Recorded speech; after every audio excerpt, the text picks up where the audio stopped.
sure how to get out of it. He would make a lot of money selling the solution. Sure. And the thing about it is, and I talk to the manager a lot, and tell you what, if you're a manager of a sports team, that's a heavy load you have to carry on a daily basis. And you know, do I change the lineup? Do I do this? Do I do that? And so forth, so on. So they really have a great responsibility, and it's very difficult to put it together. But like in school, if there was one simple answer, somebody would make a lot of money. Yeah, well, I'll tell you what, it is kind of discouraging. The fans' attention, however, has been diverted a little bit, of course, to the Blues, which are going to be in Game 1 of the final tonight. You know about the series against Boston because you were in one back in 1967 when our Cardinals defeated the Red Sox for the World Series.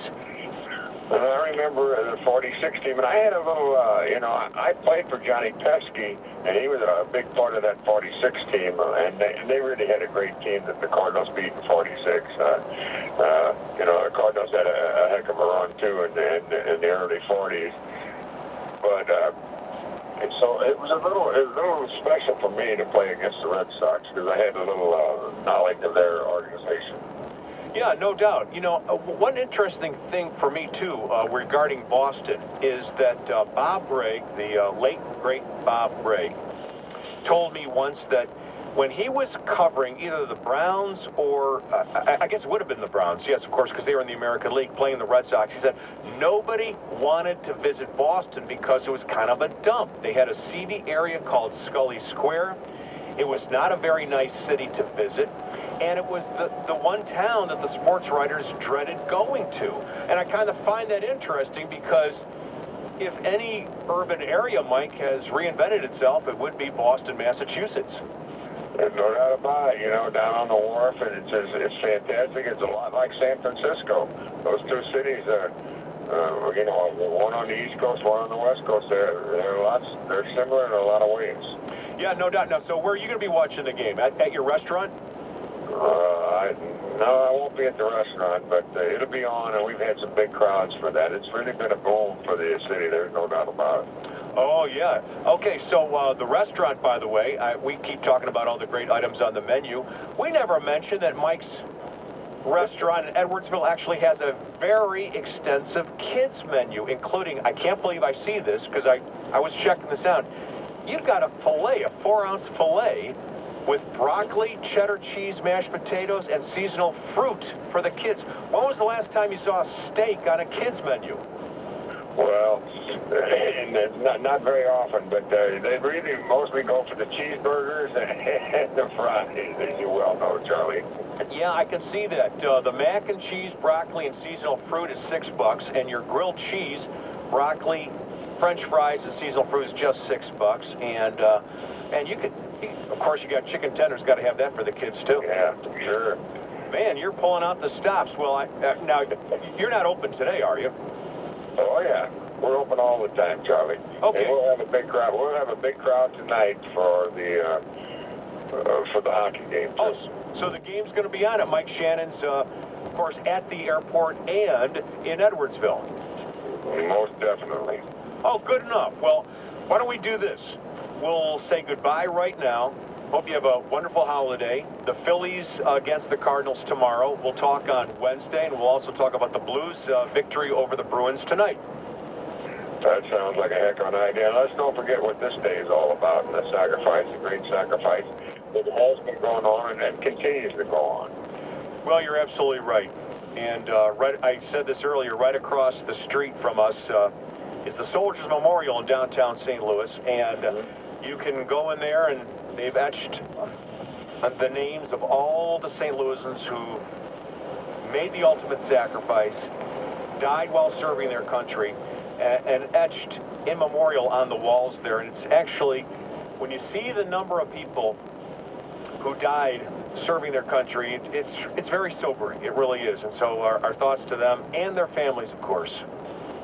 Tell you what, I was lucky enough to see that Omaha Beach, and I heard you talking about it earlier, but that's a phenomenal situation over there. Mm-hmm. Yeah, you're right, Mike. Okay, to be continued. Thank you very much, and have a wonderful Memorial Day. You too, Charlie. God bless you.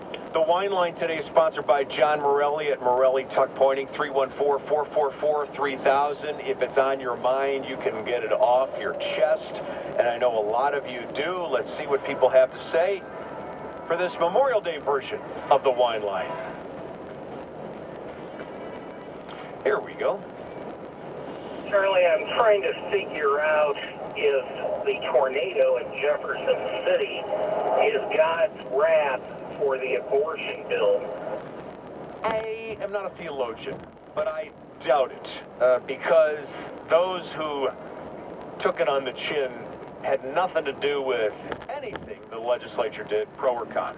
Yes, I've been riding motorcycles for close to 50 years already, all over the United States, and I do remember when the state of Florida, where I ride a lot, passed the no helmet law, and the Highway Patrol said, you wait till bike week this year and see how many people die.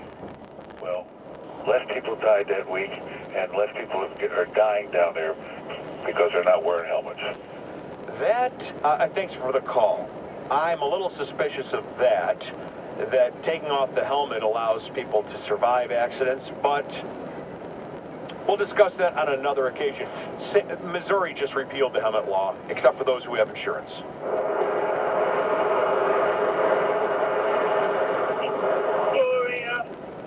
Gloria, Swanson. I'm sure it was a great comment, but we could barely hear it. Well, folks, don't call in from your cars on your cell phones, your iPhones. The audio quality is not there. You're a bit confused on the curses. Call the Phantom. I have no idea what that means. Charlie, we know you're part of the cover-up, and until such time that you can prove that you're innocent, you should be taken off the air. I don't know what that means either. Hey, Charlie, in 1974, it cost $1,200 to fly from New York to Los Angeles. After deregulation, the price was $200.